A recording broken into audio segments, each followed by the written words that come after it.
হুলোর গায়ে ওরা জল ছিটিয়ে দিল।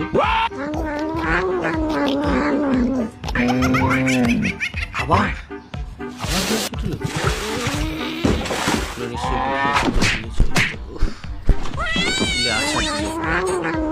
নিশ্চয়ই প্রতিশোধ নেবে। বাঘের কাছে গেল, বাঘকে সব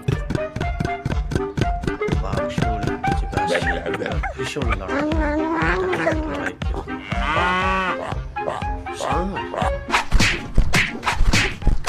ষাঁড়।